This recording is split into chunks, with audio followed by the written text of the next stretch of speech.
पत्नी बार बार माँ पर इल्ज़ाम लगाए जा रही थी और पति बार बार उसको अपनी हद में रहने की कह रहा था, लेकिन पत्नी चुप होने का नाम ही नहीं ले रही थी। वह जोर जोर से चीख चीख कर कह रही थी कि उसने अंगूठी टेबल पर ही रखी थी और तुम्हारे और मेरे अलावा इस कमरे में कोई नहीं आया। अंगूठी हो ना हो, माँ जी ने ही उठाई है। बात जब पति की बर्दाश्त के बाहर हो गई तो उसने पत्नी के गाल पर एक जोरदार तमाचा दे मारा। अभी 3 महीने पहले ही तो शादी हुई थी। पत्नी से तमाचा सहन नहीं हुआ।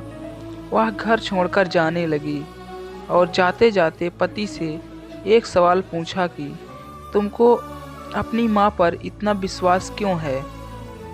तब पति ने जो जवाब दिया, उस जवाब को सुनकर दरवाजे के पीछे खड़ी माँ ने सुना तो उसका मन भर आया। पति ने पत्नी को बताया कि जब वह छोटा था तब उसके पिताजी गुजर गए। माँ मोहल्ले के घरों में झाड़ू पोंछा लगाकर जो कमा पाती थी उससे एक वक्त का खाना आता था। माँ एक थाली में मुझे परोस देती थी और खाली डिब्बे को ढक कर रख देती थी और कहती थी, मेरी रोटियां इस डिब्बे में हैं, बेटा तू खा ले। मैं भी हमेशा आधी रोटी खाकर कह देता था कि माँ मेरा पेट भर गया है, मुझे और नहीं खाना है। माँ ने मुझे मेरी जूठी आधी रोटी खाकर मुझे पाला पोसा और बड़ा किया है।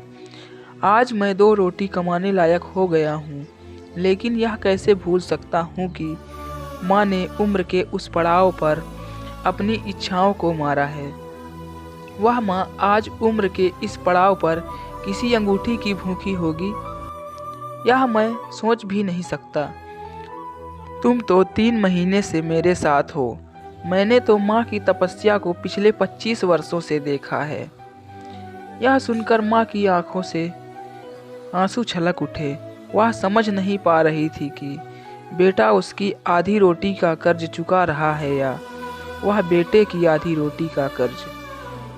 दोस्तों, यह स्टोरी आपको कैसी लगी हमें कमेंट करके ज़रूर बताएं और अगर वीडियो अच्छा लगा तो लाइक करें और हमारे चैनल को सब्सक्राइब ज़रूर करें। धन्यवाद।